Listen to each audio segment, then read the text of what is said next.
I do appreciate that everybody was happy, willing to help out, to get me in bed early tonight, and I was the last one to get back on the call.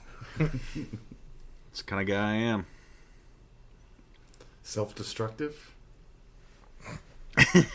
Tired? You said the quiet part out loud. Come on, guys.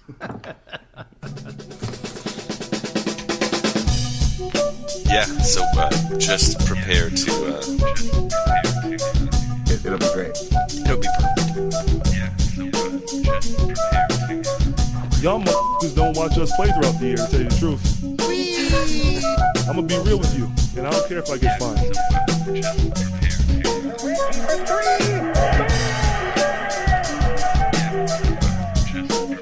I got my sweet jerk with them shoes on.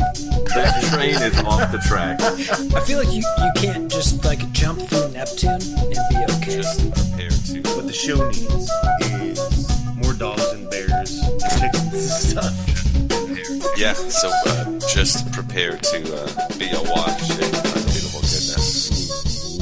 Welcome, Pacers fans. You are listening to the Undebeatables, your semi-weekly Pacers podcast. And this is episode 803, coming to you from Indianapolis, Indiana. I'm your host, Joey Gaffrida, the man behind the dials. This show, we're going to discuss Pacers and injuries across the league. We are going to get some unbiased math from Coulson about how amazing Pascal Siakam is. We got a stat of the week for you, and maybe some other special treats if there's enough time. Joining me this week are all three of our analysts, coast to coast, like buttered toast. First, from the high school home of Jamison Brewer, Silver Spring, Maryland, it's the doctor, Jason Triplett. What is up, Pacers fans? What is up? Undebeatables. Shout out to Biased Math, brought to you by the Trump administration. That's that new math that they're teaching in schools. The new math? Yeah. By the education department that doesn't exist anymore. From Asheville, North Carolina, he's our in-house bartender, mixing up the drinks in the crappy jingles. It's the icebreaker, John Coulson. What is up, Pacer Nation? What is up, Undebeatables? Shout out this week to the other doctor in my life, my wife. She did an amazing job prepping this house for the snow apocalypse, ice apocalypse, whatever it was supposed to be, including getting me the warmest pants ever. And I did not realize that that's what I needed in my life. They're amazing. Mm. I'm so happy. Are they right like now. a My battery ass is powder or so something? warm. Or are they just... Are they electric? Is Like, it the what's material? Yeah. Yeah. Are they plugged in? They're not plugged in. They're just real thick and warm. I didn't know that was going to make me so happy. So you like thick and warm. Got it. I'll write that down. From Tacoma, Washington, out west, it's our enforcer, John Harper. What is going on, fellas? Shouting out this 3-0 week we're in the midst of. Mm-hmm. Shout out. Well, before we get in the show, I want to remind listeners they can support us, the longest running Pacers podcast, by heading over to patreon.com/undebeatables, and you can support our show for as little as $1 per month. All right, team. We've gathered here today. The first thing we wanted to talk about is injuries for the Pacers. This year has been really rough on the Pacers. Actually, it was so bad it started last season. We lost in the last season of the year, or last game of the year. We lost Halliburton for the season. And as we came back, I don't know, my thought was basically like, I don't know, we have the same team minus one guy, we'll still be good, right? Well, we didn't have the same team minus one guy. We had the same team minus that guy, and then a bunch of other guys who played a ton of minutes, difference makers, and we are not the same team, to say the least. Right now, as I look at our injury report on ESPN.com, Quentin Jackson, day-to-day, ankle. Benedict Mathurin out. Thumb. Questionable for Monday's game against the Hawks. We're recording, I guess, on Sunday, so you'll know if he played Monday afternoon. Obi Toppin still out. It was a stress fracture in his right foot. And Tyrese Halliburton, of course, out for, they've already said, the whole season. We've, of course, missed time from Nesmith. I mean, basically everybody's missed some time. Who else has missed significant time this season? McConnell was out for a bit. Mathurin Yeah. had a previous stretch where he was out. Yes. Nemhard was out for a bit. Ray J. Dennis is sent to Atlanta. Yeah. Tony Bradley's been cut multiple times. I think he missed some time. Isaiah Jackson had a concussion. Put him Right, out and was out for like a Oh, month. yeah. Concussion protocol. Yeah. We'll come back to the league. Yeah. Yeah. Smack. Yeah, we didn't talk last show. Halliburton actually skipped the trip to OKC. Mm-hmm. And Oh, yeah. said that he still thinks about his injury every time he blinks, which is a lot. Yep. Yeah. So it was just Just like not ready too to emotional return to the for him side to of go the- back. Yeah, 100%. He Sure. just didn't want to go back to the place where it happened. Like, Too it's traumatic. that hard for him even now, which is kind of heartbreaking for the poor kid. But Yeah. it seems like the recovery is going well. He's probably ahead of schedule in December. I mean, November and December, by then he was dunking and doing everything. By December, I think, other than one-on-ones, but he's shooting and running. So, I mean, he seems to be progressing really well. So that is definitely good news. There's no way that he's not shut down for all of this year, which is perfectly fine for our franchise centerpiece. Mm-hmm. But it seems like the progress that he's making has not been hampered by a bunch of setbacks. So that's super good news. Totally, yeah. He put out a video. It was either him or the Pacers on their Instagram or something, of him just draining three-pointer after three-pointer, and like practicing his little like get into the lane one-handed runner kind of thing from the elbow.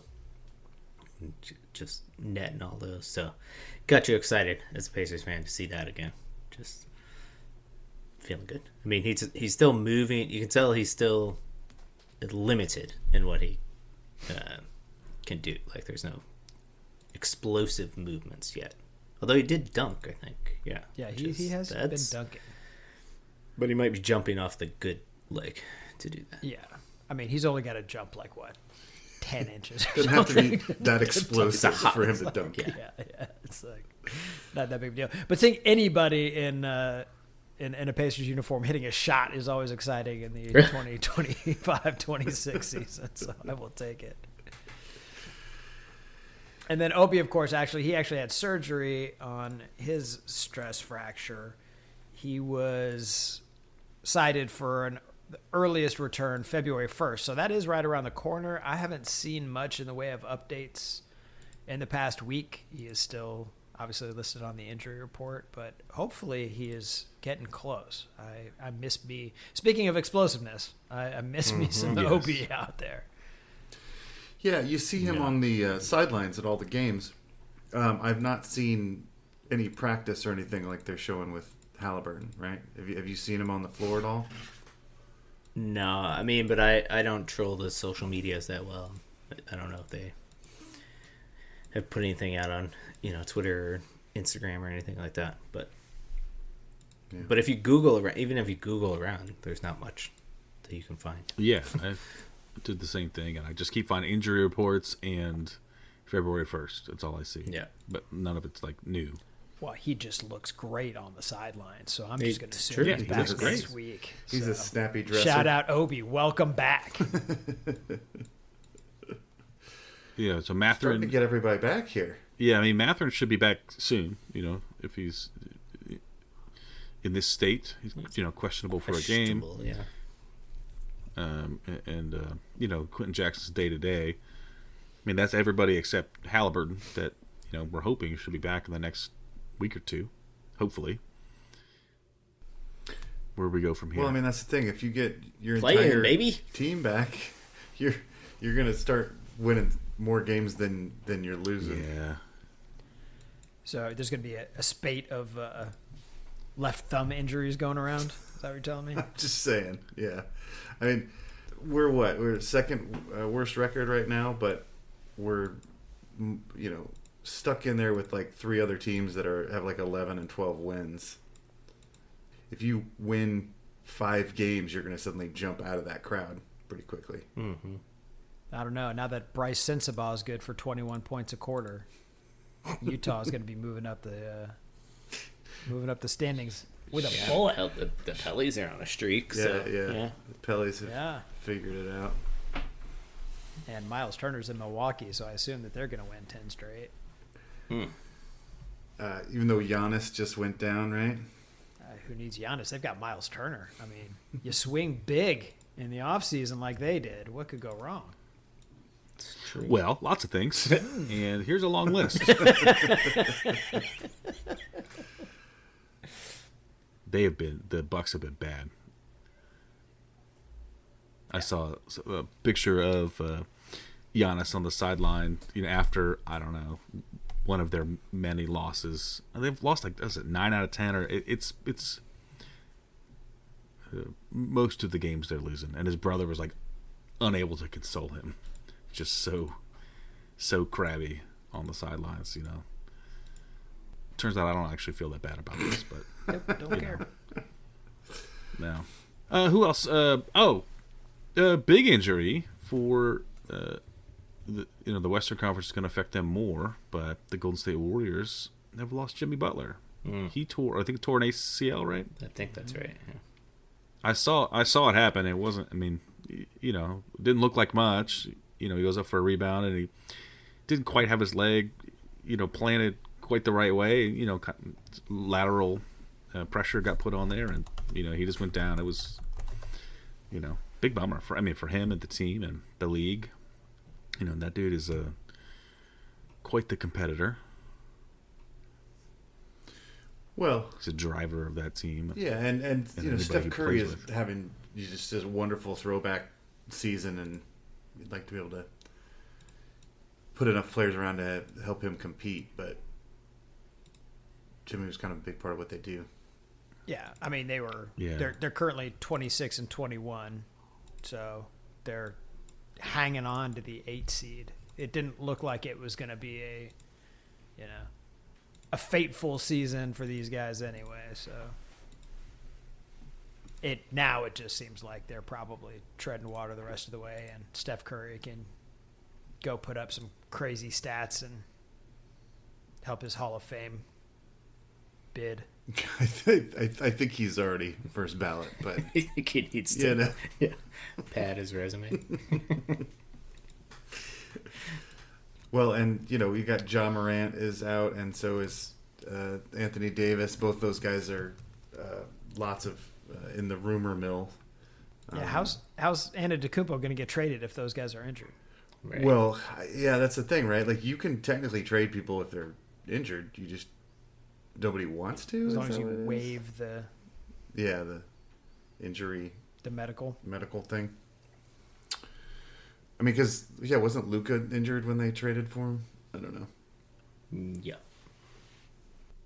So what you're saying is we're due for a bummer trade deadline. It's like freaking Christmas for me. I love trade deadline day, and I think stuff's still going to happen. I just think some of the guys might not want to get traded, so they're coming up a little gimpy. Yeah. Well, Colson, you and I were speculating that Morant might end up in Milwaukee because he probably has no trade value. Yeah, that they could trade like Bobby Portis and a draft pick for him or something. Not even. I don't know. They're one remaining Yeah, draft they're pick. Because that seems like a terrible plan, and I think Milwaukee's in a desperate place right now, so why not? And they love a terrible plan. How long before he just crushes Miles Turner's ego, soul. like an aluminum can. Yeah. I mean, 36 hours. Yeah, 48. you walk in and just start making fun of Legos, and In fact, hasn't John Morant actually pointed a gun at Miles Turner? Isn't that a thing? I think it was at the bus. that Miles Turner was on, but you know, I mean, His yes. window specifically, but I mean, I don't know that it wasn't. allegedly. Allegedly. Go Bucks. Bucks. All right, Coulson. I have heard that you are our math guy. Oh yeah, I'm definitely the math guy. You got your degree. You got that degree at Basketball Reference U, and for your thesis, you solved the mathematical proof on Pascal Siakam, and I want to hear every last detail. Well, sure. This is the new math where it doesn't really matter if you get the right answer. You just have to show your work, I think, is how it works. And you got to be confident, right? And yell loud noises, right? We love loud noises. I've just been marveling at Pascal Siakam, and you know he's slowly been crawling up my top 25 list. And the reason is because he's just incredibly consistent. Crawling. He should be like leaping. I mean, it's a ladder, so you got to take the rungs. It's a tortoise and hare situation. Yeah, you don't want to leap up a ladder. You know, you want to. You don't want to crawl up. You want to climb. Okay. I mean, Joey's our ladder guy this week, so I'm not going to disagree with that. Have been going into the attic more than I like. Send down the ladder. Job from jail.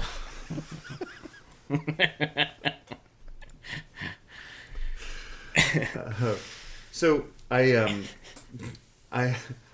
was like, well, he just always gives you 22, 7, and 4, and like a steal and a block. He just does it every game.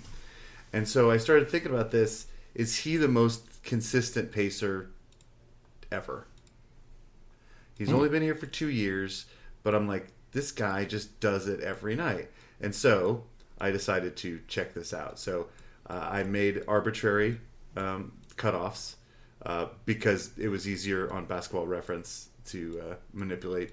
It's over 20 points, over 5 rebounds, over 4 assists, and at least a steal or a block. Okay? These So- are average. What a player and averages. You did a scatter Nope. plot of this, I'm assuming? Yep. So this is just every game. This is not an average. This is he has played 162 games for us, and 100 of those games he scored over 20 points. Okay. In 136 of those 162, he's given us rebounds over 5. 79 times he got at least 4 assists. 95 times he's given you at least a steal, and 57 times he's given you at least a block. Okay? So those numbers are those numbers. He's played 162 games is essentially 2 seasons. You know, we traded for him halfway through the last season. He played a full season with us, and then this is the first half of this season. So I said, well, why don't I go back and look at all of the sort of headline or leader or pacers of each era that could potentially be in this range, and see if he in fact is the most consistent pacer. See what we got going on here. So I picked the 2 best years in general of these players. So Danny Granger, right? So his best 2 years for us were probably 2009-10 and then 2010-11. I wanted to keep the seasons together to make a comparison. I didn't want to just pick 2 of his best seasons. He played 141 out of the 162 possible games, which is 86%. Pascal's currently giving you 96%, so if you want to do availability as a consistency. Granger did, in those 2 years, gave you 84 games of plus 20 points, 82 games of plus 5 rebounds, 37 games of plus 4 assists. Forgot how good he was at stealing. 105 games of at least a steal. And then 84 games of at least a block. So what I ended up doing was taking these numbers and giving us a percentage. So because I'm the math guy, if you add all of those things up, so he did the points 84 times, he did the rebounds 82 times, out of a possible 705 games, right? Because you've got these categories 5 times, and he played 141 games. So he had 141 chances times 5 to do all these things. He did this 392 times, okay, in that 2 years, which is 56% of his games played. He at least made one of those categories. Okay. Got it? Jermaine O'Neal.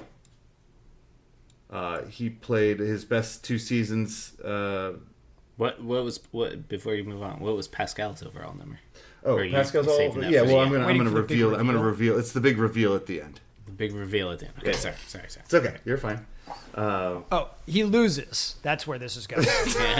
I'm building anticipation. Jermaine O'Neal. Those of you at home with pens and pencils, you could have done the math already. But okay. I gave him 02, 03, and 03, 04. One of them was his MVP season, MVP runner-up season. Candidate, yeah. He was so good. He played 155 games out of that possible 164, which is 95%. He, out of all those categories, he did 480 out of a possible 775, which gives you 62% that he did all these categories, and largely because he nailed the rebound. He gave you 94% of possible rebounds with 5+, and blocks. 137 out of a possible 155 games, he gave you at least a block. He is a beast. Wow. So but even in his MVP season, he barely averaged more than 20 points a game. Yep, yeah, doesn't matter. It was like 20.1 points per game, but just constantly giving you rebounds and assists. And 55% of the games he gave you a steal, at least one steal. So, man, he was good. Yeah. I then went to Paul George, everybody's favorite Pacer. He gave you 60% of the possible categories here. He did pick up a lot of points on the steals. 84% of his games he got at least a steal. And he did play. I gave him the 15, 16, 16, 17 seasons, even though the 13, 14 season was his best season. But then the next year he, broke his leg. So I had to give him 2. Shattered his leg. I didn't feel like it was fair to skip that season and give him 13, 14, and then 15, 16. So he's 15, 16, 16, 17. He played 95% of those games. And gave you 60%. So far, Jermaine O'Neal 62%, Paul George 60%, Granger 56%. Oladipo, his best 2 seasons, he didn't actually.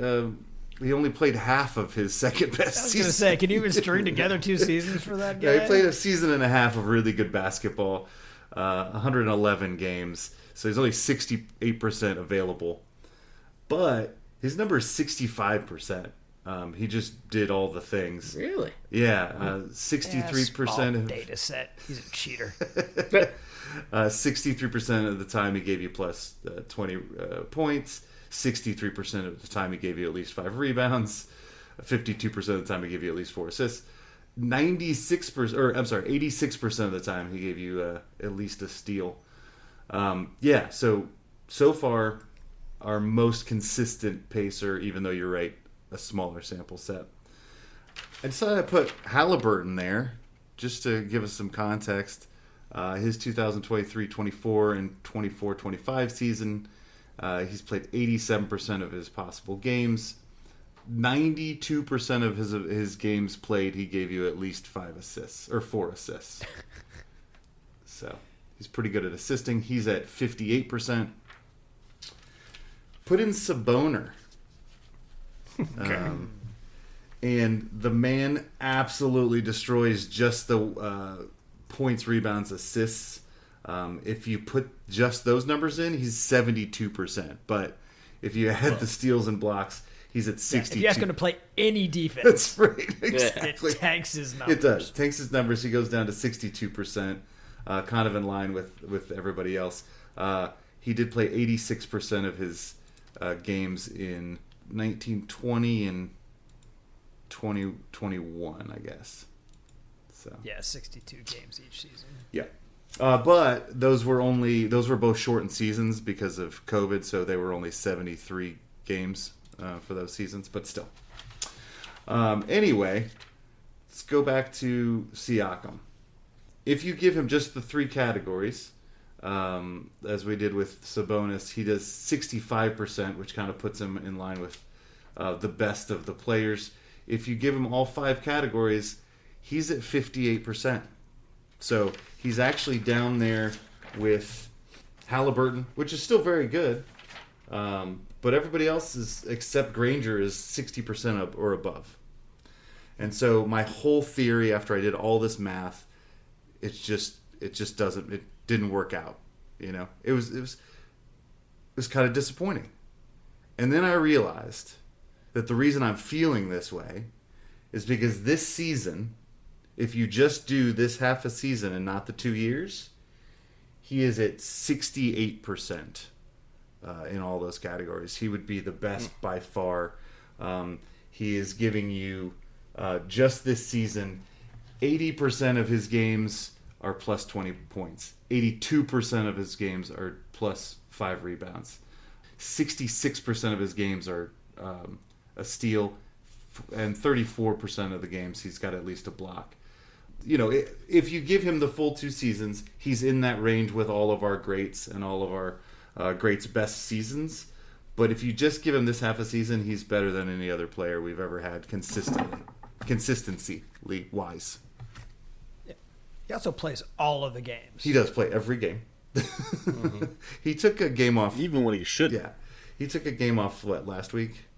Yeah, I mean, he only played 78 games last year because what a slacker. Right. And he's played 44 out of the possible 46 games this year. And he played every possible game for us the first year he was there, all 40 games. So he doesn't miss games, and he just consistently gives you at least 20 points, at least 5 rebounds, at least 4 assists, and at least a steal and a block 68% of the time.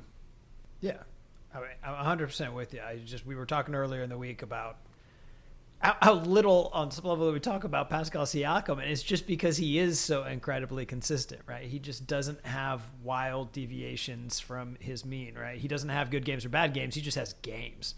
Yeah. Jarris Walker has good games and bad games, right? Yeah. Well, yeah, there's not like a lot of games where he's scoring 45 points. You know, like when I looked at some of these things, like, you know, Jermaine O'Neal's MVP season, like he had games where he was scoring over 35 points a bunch. You don't see that a bunch from Siakam. But you also don't see games where he's scoring below 15.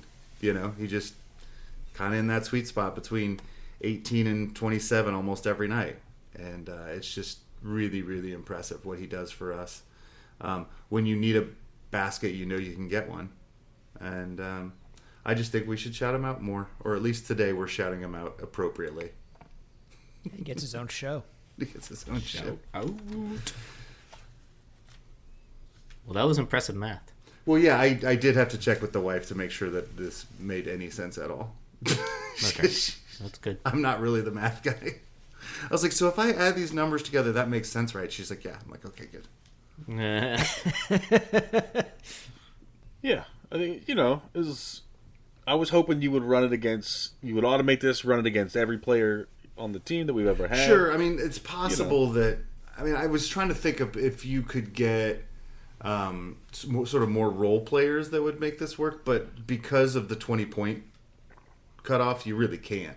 You know, I mean, like, you can't say Mark Jackson's going to get on this list because he always had 10 assists and 5 rebounds because he didn't score 20 points enough. You know, Reggie Miller's not on this list because even if he scored 24 a night, he's not giving you more than 5 rebounds very often. You know, so So it's just like these are the guys that have the most complete games, and who's the most consistent among them. And I think the answer is at least this half a season. It's Pascal Siakam. Mm-hmm. I must have zoned out, but what was Lance Stevenson's number? Yeah. Well, I'll run the numbers on that one, but I'm pretty sure he didn't score enough that often as well. Except for that one time he dropped 20 in the first quarter. That's right. Except In the first quarter. I'll do it just on the So first have you quarter. adjusted We'll see. this? Yeah. Yeah, let's look at it. Yeah, let's look at these Just same look numbers. at his but PER just for that quarter. Just tell For me that quarter. Tell me what's going on. But I think it was a gentle reminder to me that Danny Granger was the leader on the team when the team wasn't very good. Because he had the least amount of games and also the least amount of percentage on this. And also how good statistically Sabonis was also was really surprising. Yeah, still is. offensively, you said. Yeah. Yeah. Just giving triple Yeah, dubs no, left and right. Yeah, he always made his team, contenders, right? Right. How is Sacramento these days? I forgot they had a team. They did too, I Yeah, think. he's not really playing. He's not? What's he doing? He's got 15 games in this year. Would he go to the LeBron school or just take them off? This isn't going well, guys. I'm going to take a He break. had a partially torn meniscus in his knee. Partially. So he missed 27 games. To... When you fully tear it, come talk to me. Come on. Oh, this is why we had to trade the guy. Right? He's just Softy. he's not committed.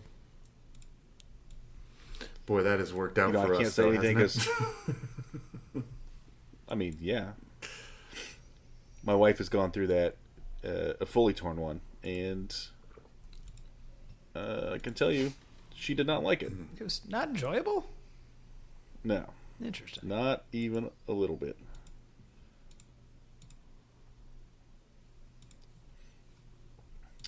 All right, team. There's a lot of math. Yeah, sorry. I threw a lot of numbers at you. Oh, man. Do you have more But- numbers for us?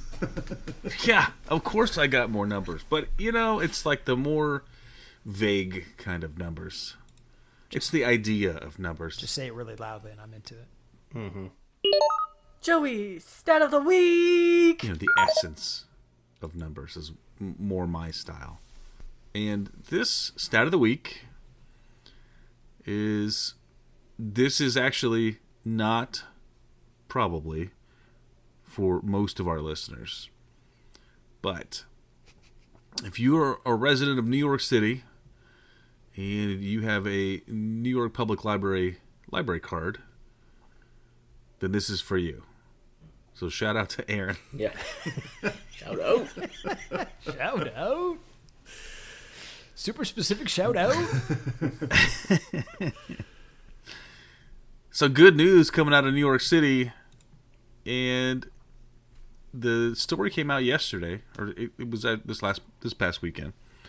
But normally, and if any of you have done, you can order, reserve things online, and for the ebooks, they are treated, even though it's a digital medium, they are treated the same as the physical ones, where there's a finite number of those in circulation. You still gotta wait, even though you could get it right away. You're waiting on bits to be downloaded. You're waiting on somebody else to stop using those bits so you can use those bits, which are just sitting there on a server. But the New York Public Library has wanted people to get through this cold snap. So they've given everybody with the library card the opportunity to read Heated Rivalry, the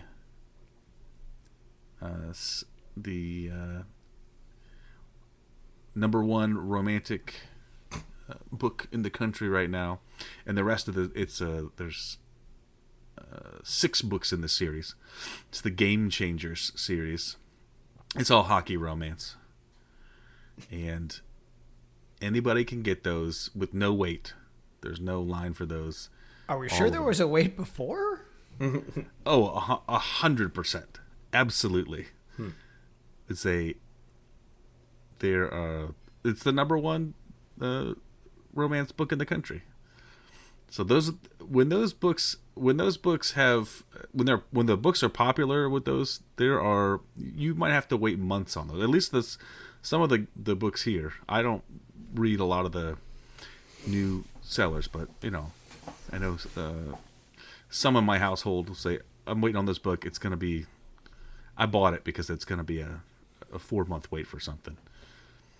Gotcha. So the New York Public Library system, instead of giving people access to some great fiction, War and Peace. Yeah. Well, I don't know that there's a big wait for War and Peace. I think you probably go ahead and get it right now. Or how about I think they can Abundance or something? Like something, Sure. This is what they've chosen. Okay. I think this is what there's a line for. Well, this is the. I And mean, it people does- love Mendami, so I'm going to assume that. Isn't this the new Yeah. TV show too? Isn't that why people are reading it? Yeah. Well, I think it was a book series, and now it's on HBO, and it's It's a burning up the charts. steamy show. steamy. Yeah. Man, I'm Cozy disappointed. and I thought steamy. Heated Rivalry was going to be some book about Yeah. the Pacers-Knicks series or something like that. But then I realized Pacers. probably nobody in New York wants to read that book because it's just heartbreak after heartbreak. Yeah, exactly. It's not really a rivalry when you beat them Yeah. every time, except the first time. Right. Well, and It could be a the time rivalry they went with to the the- finals, but still, the 2 times they went to the finals. But all the other times. Well, it's like It could be a rivalry. I think with we were like the 7-3 Heat, though. against them. I think it's like it's okay. It's more of an ass whooping than a rivalry.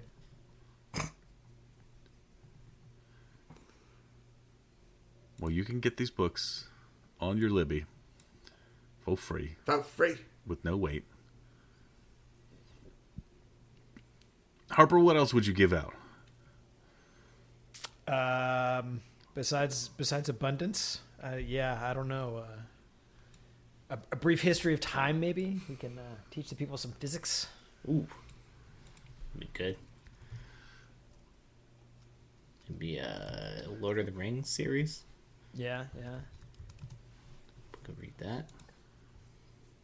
I just don't think there's a long line for that. Like for a lot of the Lord people, of the Rings. There's got well, maybe the audiobooks. I'm gonna look right now. the one that was written or the one that was read by what's the guy's name who plays Gollum? Andy Serkis is incredibly good. Really? Yeah, the audiobook is amazing. That's awesome. Nice. I would enjoy that quite a bit, in fact. Yes, you would. Okay. I know that you would. I know Check that that you would out. because I did twice. Nice. I'm looking right now for Lord of the Rings. No line for the book for Fellowship of the Ring. Downloadable Nobody audiobook. reads, Joey. That's just weird. The audiobook also no line for the Two Towers. There is all copies. There's 2 copies of the Return of the King audiobook, and one of them has a hold on it. All copies in use on one copy for the Fellowship of the Ring. In the New York Public Preloaded Library system? audiobook. No, this is Indianapolis. Indianapolis. Oh, okay. I don't have. Well, that's 12 because Can you copies. look up? Indiana's Can not you as look up cultured heated as- rivalry at the Indiana Public Library and see if there's a wait? Probably, yeah, I can do that. I don't like doing all this math for my stat of the week. You didn't know what you were getting yourself into here, did you? Well, let's see. There's no line for the audiobook or the ebook. Yeah, there's no line. I don't know how many they have. There's no line for heated rivalry in Washington. Okay. There is 12 copies of the audiobook and 9 are only 1 is available. So we're right at the edge. Right at the end. Right at the edge. So, and you're just talking about the audiobooks, right? I mean, Right. We don't know about. Well, no. So the New York's deal is that you get the ebook or the audiobook. All right, because nobody reads anymore. That's why we do this instead of write blogs. Also, I'm lazy. Well, we were, if you'll remember, we were originally a daily paper. And I do remember that. That was a while ago. circulation was, let's just say, low. Very low. Sorry. Our zine days. Because we insisted on using like the original printing press. I mean, we were like super That movable type's a real pain in the ass. no digital stuff for us. Yeah. Well, and then sometimes it was time to go to print, and they're printing the Bible and stuff, and you got to wait, right? Like, Kept losing the X's. I just couldn't. Mm-hmm. And sometimes they'd have those old style F and S. They would get all out. It was a mess. Or a Meff. Impossible to know. A meth. What a mess. It was Lance Fiefen's fun. Get out of here. Definitely worn out our welcome. Anyway, go to your local library. That's right. Support your local library. Get weird Tell 'em I said romantic hi. audiobooks. Yeah, how weird. I'll bet they're pretty weird. I mean, I think it's like a regular old. I mean, it's not my thing, but people like those. Sure, but I'm just saying, people are gonna. I mean, if people were doing some weird stuff, it wouldn't be good reading. That's true. That's true. They're like the 50 Shades seem This to is what I'm saying. be liked by people. Yeah. They made a bunch of movies out of that, right? Or at least a couple. Like you're playing coy, like you don't know. I know it's several. Seems like but just a few, right? I think. Well, I mean I have the Blu-rays, right? But like, some of them may have been direct to video. I'm not sure. Oh, if you include fan fiction, then yeah. The thing is, if you're gonna get those, you want to see the deleted scenes, right? Like, you need that part. It's important. That's where the magic to the happens. plot or something. It's some real good plot. Colson, you get it. Oh, I of course I do. Is that why you get Blu-rays, is to get the deleted scenes? Yes. And the making of and all that stuff. Yes. And the making out, you know what I'm saying? Well played, sir. You guys good for this week? Yeah. So many numbers. I think my mind needs to rest a little bit. Yeah, go read something, Cool your brain down. I might go read something without numbers. I got something to read here I'm very excited about. Called Assorted Crisis Events. It's a graphic novel. But it's I think time kind of breaks and people get used to it. That's what I'm reading, so I'm interested in that. Maybe I'll read that to calm down a little bit. Or go watch some deleted scenes just to get ready for bed. All right, team. Well, we'll be back with you next week. Until then, you can hit us up on social media. We are on Twitter at Undebeatables. We're on Facebook.com/TheUndebeatables. Our website is TheUndebeatables.com. There's a contact form there. You can use that to send us a message. Email shoutout@TheUndebeatables.com and our website/store for merchandise. For the architect, Danny Walsh, and Pacers' first couple, Nancy and Bobby Sickleonard. Turn out the lights, the party's over. Let down the ladder. That's so gravelly. I didn't realize we had Batman on the show today. According to my AI overlords, the most borrowed longest holds are James by Percival Everett, which won a Pulitzer. The God of the Woods by Liz Moore. And then like 2 Rebecca Yarros's books, part of the Empyrean series.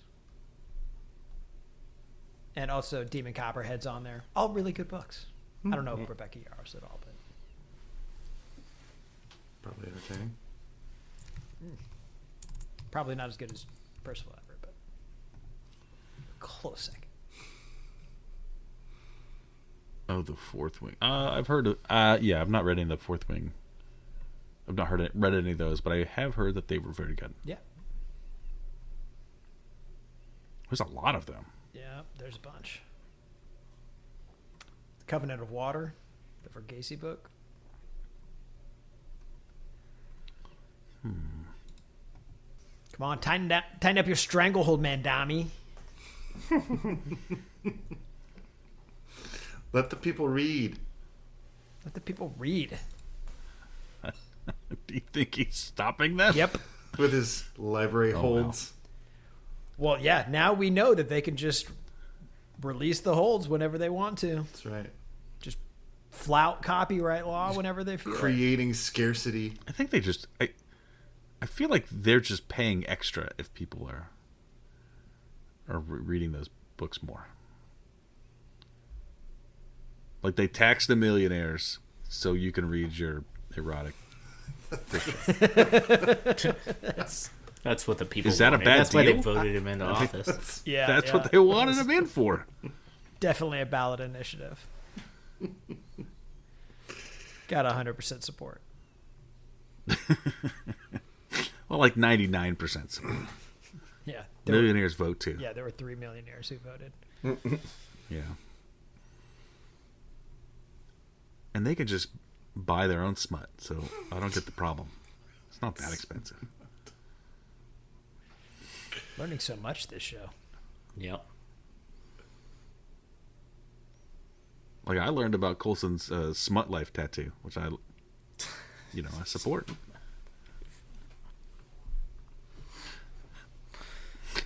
Why do you look confused and you're not sure what to say? I'm surprised you haven't called out that nickname that he's had forever in a show prior to that. It is weird. Joe, do you know where my smut life tattoo is? Ooh, I don't like where this is going. Carl's breaking up. I'm going through a tunnel. Nope, that sounds worse. I gotta stop. What's a clue? You've been reading too much of the Heated Rivalry books. I haven't. All right, I'm gonna stop recording. We should probably find out what that's. It's just hockey sex, right? That's what it is. Okay. Which I'm now going to name the pod that.